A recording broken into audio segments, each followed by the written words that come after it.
Jam dinding itu tergantung tepat di atas pintu dapur rumah kos Gria Melati, sebuah rumah tua 2 lantai di kawasan padat Jalan Cempaka Timur, Jakarta.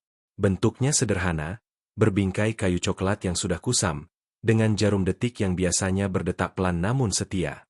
Tak ada satupun penghuni kos yang memperhatikannya secara khusus, hingga jam itu berhenti. Pagi itu, Bu Ratna, pemilik kos yang tinggal di rumah sebelah, menemukan sesuatu yang membuatnya merasa tidak nyaman. Dapur dalam keadaan terlalu rapi. Tidak ada gelas kotor, tidak ada sisa masakan, dan tidak ada bau makanan semalam. Padahal, malam sebelumnya dapur masih digunakan oleh beberapa penghuni yang biasa makan larut. Namun yang paling membuat Bu Ratna terdiam adalah jam dinding di atas pintu dapur. Jarumnya berhenti tepat di pukul 1.17. Awalnya ia mengira jam itu rusak. Namun Bu Ratna teringat sesuatu.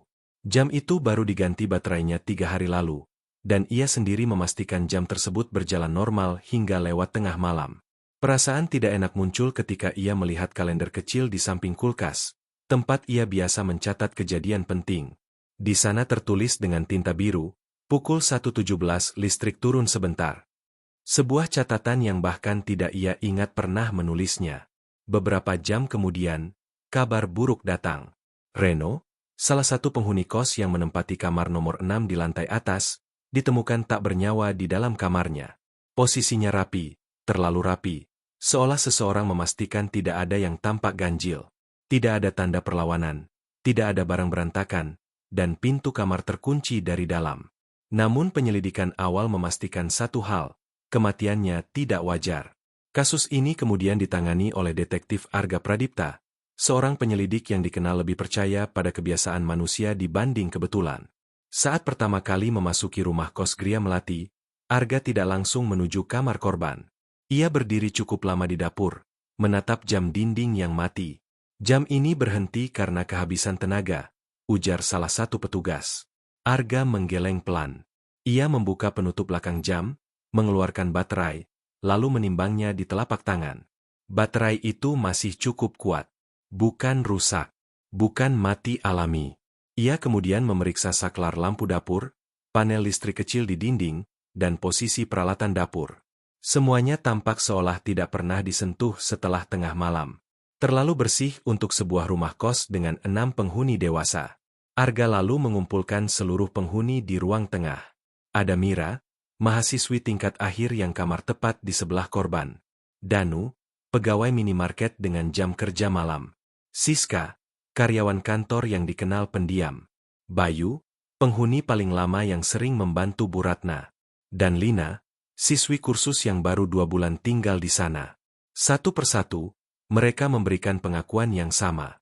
Pukul 1 malam, semua sudah tidur. Tidak ada yang ke dapur. Tidak ada yang mendengar suara apapun. Namun Arga mencatat satu kejanggalan besar. Jam dapur berhenti tepat di pukul 1.17. Dan semua pengakuan seolah berputar menghindari rentang waktu itu. Tidak ada yang menyebut menit. Tidak ada yang menyebut detail. Semua jawaban terlalu seragam, seolah telah disepakati tanpa disadari. Bagi Arga, jam yang berhenti bukan penanda waktu rusak. Itu adalah penanda saat seseorang berbohong bersama-sama. Dan ia yakin, kunci dari kematian Reno bukan berada di kamar lantai atas, melainkan di dapur sunyi, di bawah jam yang memilih berhenti pada 1 menit tertentu. Detektif Arga tidak pernah mempercayai waktu sebagai sesuatu yang netral. Baginya, jam adalah saksi yang paling jujur, karena ia tidak bisa berbohong. Itulah sebabnya ia kembali berdiri di dapur Gria Melati, menatap jam yang jarumnya membeku di pukul 1.17, sementara para penghuni duduk gelisah di ruang tengah. Ia mulai menyusun ulang malam terakhir Reno, bukan dari cerita lisan, melainkan dari kebiasaan. Arga percaya, manusia boleh lupa pada kata-kata, tapi jarang lupa pada rutinitasnya sendiri. Reno dikenal sebagai pekerja lepas desain grafis. Ia sering begadang, namun hampir selalu turun ke dapur sekitar pukul 1 malam untuk membuat kopi instan. Bu Ratna membenarkan hal itu. Gelas favorit Reno, yang biasanya diletakkan di rak kedua, pagi itu masih bersih dan tersusun rapi. Terlalu rapi, seolah seseorang sengaja mencucinya kembali. Arga lalu memeriksa tempat sampah dapur. Tidak ada bungkus kopi, tidak ada sisa gula, tidak ada sendok plastik. Padahal, menurut kebiasaan, Reno jarang membuang bungkus kopi di malam hari. Ia biasanya meninggalkannya sampai pagi. Kemudian Arga beralih ke panel listrik kecil di sudut dapur. Ada bekas goresan tipis di skrup penutupnya. Tanda pernah dibuka baru-baru ini, menggunakan obeng kecil. Bukan kerusakan besar, hanya cukup untuk mematikan aliran listrik sesaat. Cukup lama untuk menghentikan jam dinding berbasis baterai yang sensitif terhadap lonjakan arus. Namun yang menarik, lampu dapur tidak mati total. Artinya, seseorang tahu bagian mana yang harus disentuh, dan berapa lama. Arga lalu memeriksa kamar para penghuni satu persatu, mencocokkan klaim, sudah tidur, dengan bukti nyata. Kamar Mira gelap, tapi laptopnya masih hangat. Kamar Danu kosong rapi, namun sepatu kerjanya baru dibersihkan. Kamar Siska terkunci, tapi ponselnya mati total, sesuatu yang jarang ia lakukan. Kamar Bayu penuh barang, namun satu laci terlihat baru saja dibuka. Kamar Lina tampak biasa saja, kecuali satu hal kecil, jam tangannya berhenti. Jam tangan Lina menunjukkan pukul 1.17. Bukan karena rusak, melainkan karena baterainya dilepas. Arga tidak langsung menyimpulkan apapun. Ia hanya mencatat. Terlalu banyak benda yang berhenti pada waktu yang sama. Terlalu banyak kebetulan yang mengarah ke 1 menit yang spesifik.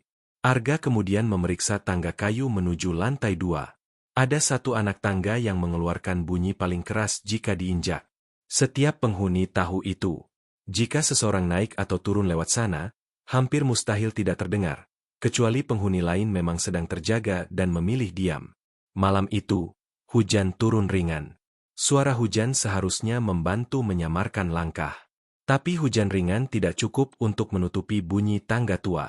Artinya, jika tidak ada yang mendengar apapun, hanya ada 2 kemungkinan. Semua benar-benar tertidur lelap. Atau, mereka sadar, tapi memilih untuk tidak mengingat. Arga kembali ke dapur dan berdiri tepat di bawah jam. Ia membayangkan seseorang berdiri di sana pada pukul 1.17. Menunggu, mendengarkan, menghitung detik, lalu melakukan sesuatu yang membuat seluruh rumah kos secara tak langsung sepakat pada satu kebohongan. Kami semua tidur. Jam berhenti bukan karena rusak. Jam berhenti karena seseorang ingin menghentikan alibi orang lain. Dan Arga mulai yakin, pelaku tidak bertindak sendirian. Setidaknya, tidak tanpa memanfaatkan kebiasaan dan ketakutan para penghuni lain. Kasus ini bukan tentang siapa yang membunuh Reno terlebih dahulu, melainkan tentang siapa yang paling diuntungkan ketika semua orang memilih diam pada pukul 1.17. Detektif Arga tidak mencari pengakuan. Ia mencari ketidaksesuaian. Pagi menjelang siang itu, ia meminta seluruh penghuni Gria Melati tetap berada di kamar masing-masing, sementara ia menyusun ulang peristiwa malam sebelumnya dengan satu patokan utama, waktu. Pukul 00.55, listrik rumah kos tercatat stabil. Panel utama tidak menunjukkan pemadaman besar. Artinya, gangguan di dapur hanya bersifat lokal dan disengaja. Seseorang harus tahu letak panel kecil di dapur, bukan sekadar penghuni baru yang masih canggung dengan tata letak rumah. Pukul 1.02, hujan mulai turun. Tidak deras, cukup untuk menutupi suara kecil, tapi tidak cukup untuk menghilangkan bunyi kayu tua. Pada menit ini, hampir semua penghuni mengklaim sudah berada di kamar. Klaim yang terlalu dini bagi rumah kos dengan kebiasaan tidur larut. Pukul 1.08, Reno meninggalkan kamarnya. Hal ini dipastikan dari jejak lantai kamar mandi bersama di lantai atas. Ada bekas sandal basah yang hanya cocok dengan ukuran sandal Reno. Ia tidak turun langsung ke dapur. Ia ke kamar mandi terlebih dahulu, kebiasaan kecil yang tidak pernah ia lewatkan. Pukul 1.12, Reno turun ke lantai bawah. Arga menirukan langkahnya. Setiap pijakan di tangga menghasilkan bunyi yang sama seperti malam itu. Tidak mungkin tidak terdengar jika seseorang terjaga. Artinya, setidaknya satu orang sadar Reno turun. Pukul 1.15, Reno berada di dapur. Ia kemungkinan berdiri tepat di bawah jam dinding. Ia mungkin sempat membuka lemari, mungkin menyiapkan gelas. Namun tidak ada satupun benda yang tertinggal.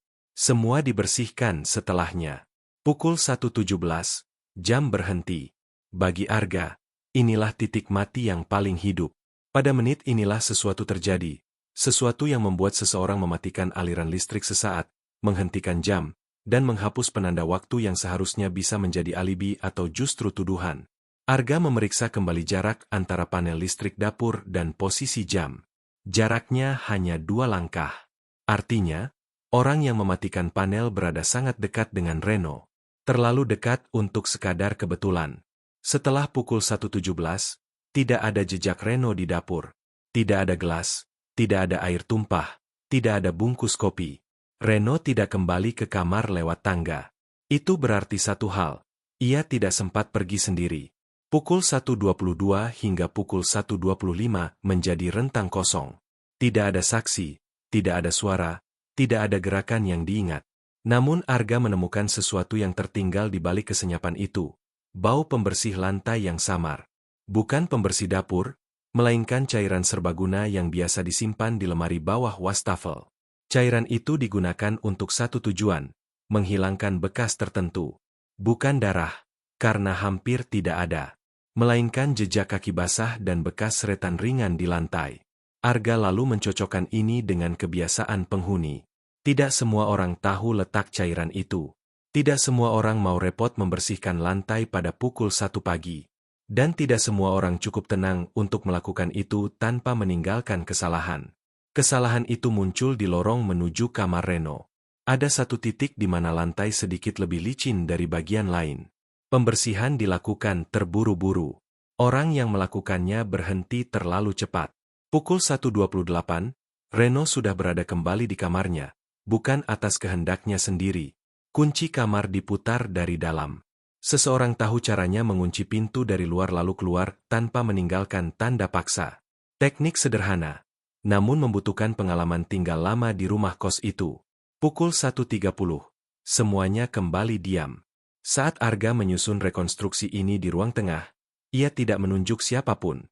Ia hanya memperhatikan reaksi. Ada yang menunduk terlalu lama. Ada yang bernapas lebih cepat. Ada yang berusaha terlihat biasa saja. Namun satu hal menjadi jelas bagi Arga. Pelaku bukan orang asing. Bukan tamu. Bukan orang yang kebetulan lewat. Pelaku adalah seseorang yang tahu persis rutinitas Reno, tahu suara tangga, tahu panel listrik, tahu letak pembersih lantai, dan tahu bahwa jika jam berhenti di pukul 1.17, semua orang akan memilih berkata, "Kami tidur." Dan yang paling berbahaya, pelaku adalah orang yang paling jarang dicurigai. Karena selama ini ia dianggap paling membantu, paling tenang, atau paling tidak bermasalah. Waktu sudah lengkap. Kini, Arga hanya tinggal menunggu satu kesalahan kecil lagi. Kesalahan yang pasti akan dibuat oleh orang yang mengira dirinya sudah membersihkan segalanya. Detektif Arga tahu, kasus ini tidak akan pecah dengan pertanyaan langsung. Semua penghuni Gria Melati sudah terlatih mengatakan hal yang sama. Tidur, tidak tahu apa-apa, tidak mendengar apapun. Maka Arga memilih pendekatan lain. Ia memancing mereka dengan kebiasaan mereka sendiri. Ia meminta Bu Ratna mengizinkannya melakukan satu hal sederhana. Menyalakan kembali jam dapur, menggunakan baterai baru, dan membiarkannya berdetak seperti biasa. Jam itu kembali hidup, berdetak pelan, seolah tidak pernah menjadi pusat sebuah tragedi. Namun bagi Arga, jam itu kini bukan penunjuk waktu, melainkan umpan. Hari itu, Arga sengaja memperlambat proses penyelidikan. Ia duduk di dapur cukup lama, membiarkan para penghuni berlalu lalang. Ia memperhatikan siapa yang melirik jam, siapa yang menghindarinya, dan siapa yang tanpa sadar mengecek waktu lebih sering dari biasanya. Perubahan perilaku mulai terlihat. Mira menjadi lebih sering berada di kamarnya. Danu terlihat gelisah karena jam kerjanya. Siska tetap pendiam, namun tidak menunjukkan perubahan berarti. Lina beberapa kali melihat jam tangannya, lalu ke arah jam dapur, seperti mencocokkan sesuatu. Namun perhatian Arga tertuju pada Bayu. Bayu adalah penghuni paling lama di Gria Melati. Ia tahu letak setiap barang, tahu suara setiap sudut rumah, dan sering membantu Bu Ratna mengurus hal-hal kecil. Ia pula yang pertama kali pagi itu menawarkan diri membersihkan dapur, sebelum siapapun menyadari ada yang janggal. Arga memperhatikan satu detail kecil. Bayu selalu melewati dapur tanpa menoleh ke jam.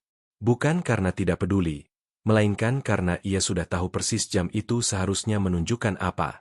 Orang yang tidak bersalah biasanya akan memastikan ulang. Bayu tidak. Arga lalu melakukan jebakan terakhir.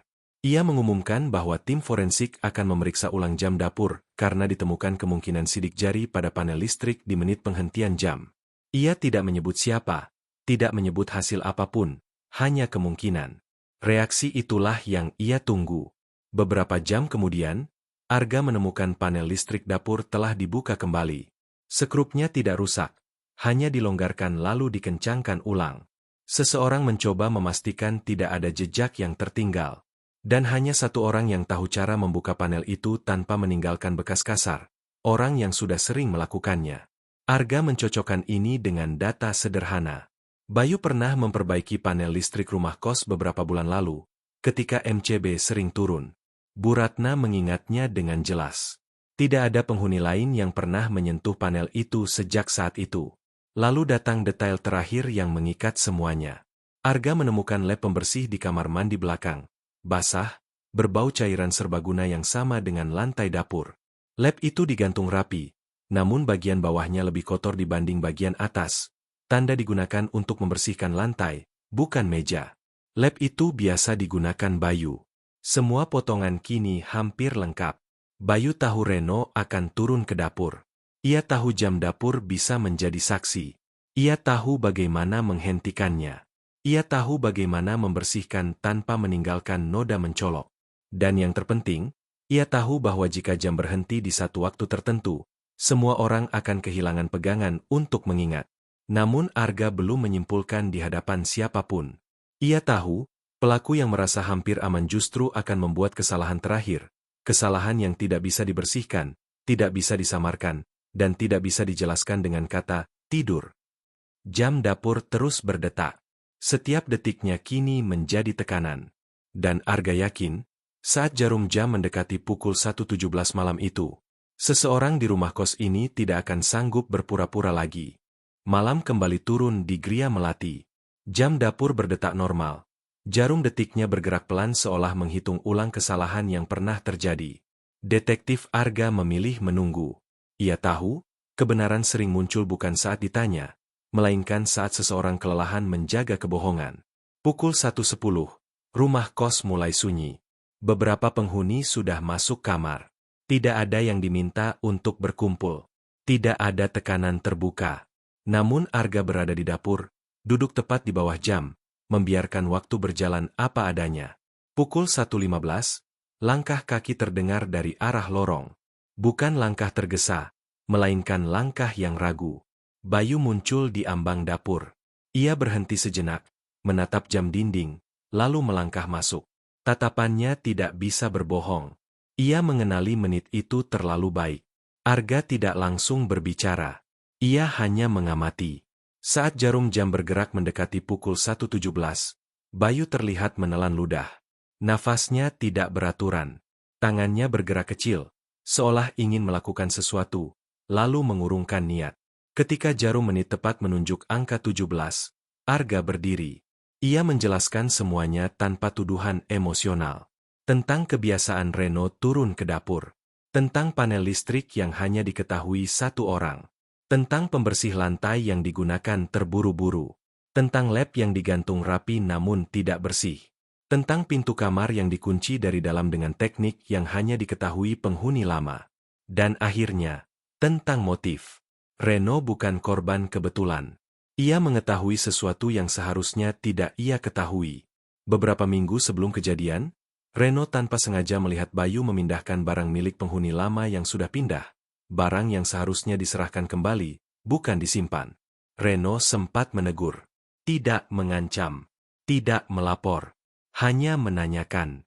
Namun bagi Bayu, pertanyaan itu sudah cukup. Ia merasa posisinya di rumah kos terancam.